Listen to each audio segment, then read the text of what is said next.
The concept of nutrition. Living things need food to survive. Some living things can make their own food. They are called autotrophs. Animals cannot make their own food.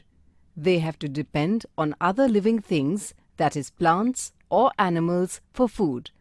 Hence, animals are called heterotrophs. Some plants, like the dodder and funguses, are heterotrophic too. All living things need food for growth and to repair the wear and tear of their bodies. You have learnt that our daily diet contains carbohydrates, proteinaceous substances, fatty substances, as also minerals and vitamins. There are various items in our food such as rice, bhakaris, chapatis, etc. These are starchy foods. Carbohydrates form a major part of these foods. We also have protein-rich foods such as dals, whole pulses, meat and fish. We get salts and vitamins from food items like cucumbers, carrots and leafy vegetables. We get fats from oil, ghee, etc. For good nourishment, it is important that carbohydrates, proteins, fats, as well as minerals and vitamins are provided in the proper proportion. A diet which includes all these constituents in the right proportions is called a balanced diet. We get energy from carbohydrates, proteins, as well as fats. Vitamins are necessary for ensuring that all life processes are carried out smoothly, while the elements in salts are necessary for bringing about the functions of enzymes. Children, you know that all living things eat food. Different living things ingest or take in food in different ways. Let us see how unicellular animals like an amoeba take in food. An amoeba does not have parts like hands, mouth, etc. It is a unicellular animal. It can take food from any part of the surface of its body, that is, of the cell. It engulfs or surrounds the food particle from all sides and ingests it into the cell. Then enzymes act on the food particle and it gets digested. It leaves behind the undigested part and moves away using pseudopodia. Now, let us see how multicellular animals ingest food. In multicellular animals, food is taken through the mouth. It passes from the mouth into the alimentary canal and moves forward through different organs of the alimentary canal. As it moves forward, food constituents are broken down by the action of enzymes into simple chemical substances which are absorbed into the blood. They are then used for the growth or repair of the body. This is called assimilation. Insects like the honeybee, butterfly take in food in different ways. A butterfly does not have parts like the mouth, teeth, etc. Instead, it has a tube-like part called a proboscis, through which it sucks the nectar from a flower. Do you know what the food of the butterfly is? Right, nectar is the food of the butterfly. A frog eats insects. Insects are a frog's food. A frog has a tongue in its mouth. The tongue is attached to the front of its mouth. Children, have you ever seen a frog's tongue? It is long.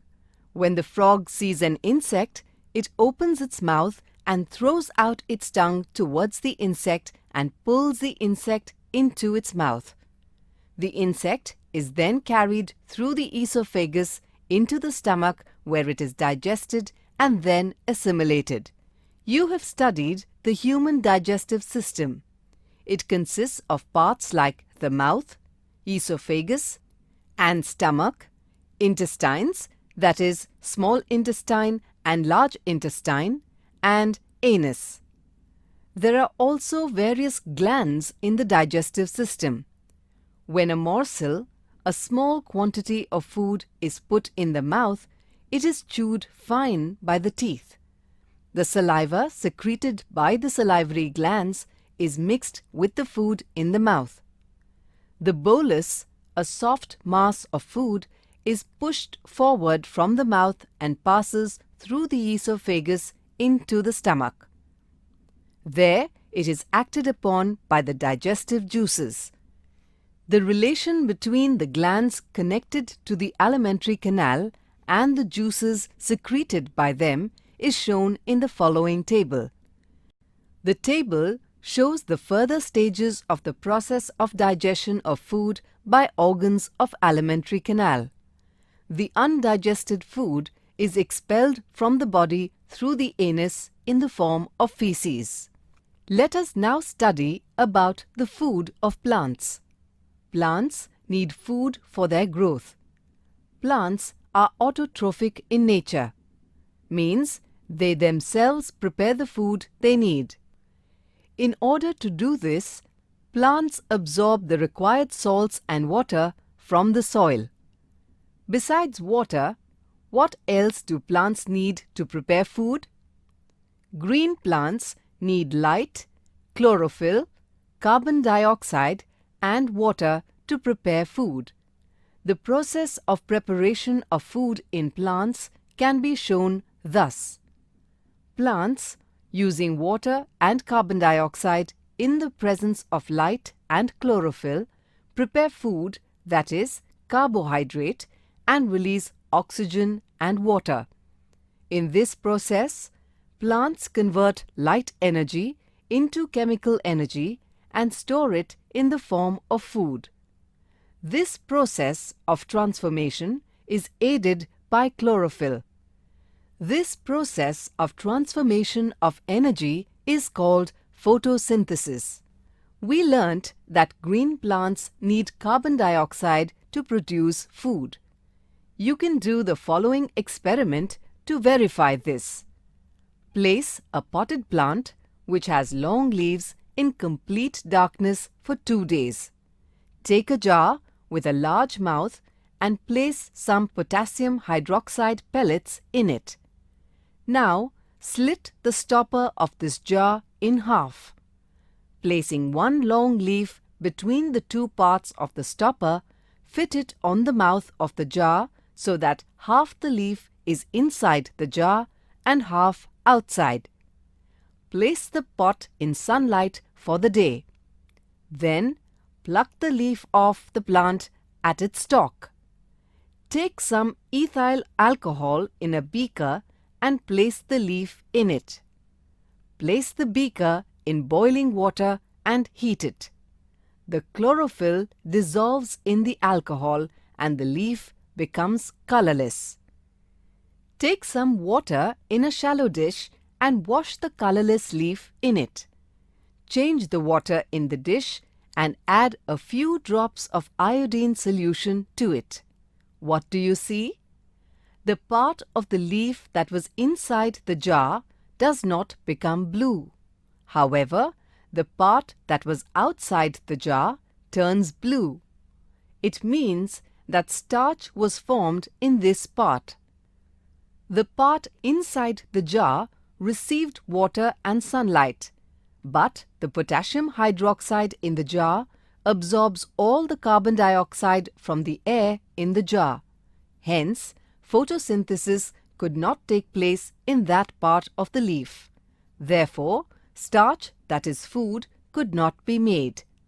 Iodine solution is used to test whether a substance contains starch.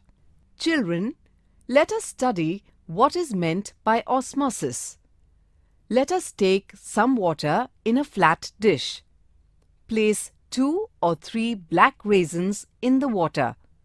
After some hours, you will see that the raisins have swollen up. The cells of the raisins contain sugar solution. The water around the cells enters the cells through the cell membrane and the raisins become turgid. This process is called osmosis. This is how the salt solution in the soil enters the roots of the plant. This is the function of the root hairs near the tip of the root. There is a cell membrane, cell wall, around the root hair. The fluid in the cells of the root hair is concentrated. The salt and water in the soil pass through the semi-permeable cell membrane into the cell by the process called osmosis. Gradually, the salt solution reaches the inner part of the root and through the stem to all parts of the plant. Let us see how the salt and water are carried through the stem by the conducting vessels in the plant. Let us perform an experiment. Take a branch of the pumpkin climber with 2 or 3 leaves on it. Cut the end of the stem under water. Take some water in a beaker and add a few drops of red ink or saffron in solution from the laboratory to it. The water will become red. Let the pumpkin branch stand in this red water. After some hours, you will see that the red color has risen into the veins of the leaf. If you look at the stem, you will find that the conduction tubes in it have got a reddish tinge. This tells us that water has risen into the leaves through these vessels. One of the functions of the stem of a plant is to support its branches, leaves, and flowers. At the same time, it carries the raw materials required for making food from the roots to the leaves and also carries the food made in the leaves to the other parts of the plant, that is, the fruits, seeds, and roots for storing there. Although plants have this conducting system, they do not have any independent digestive or excretory systems. The waste products of metabolic processes are stored in plants in the form of gums, raisins, or oils in such a way that they do not obstruct the normally used conduction pathways.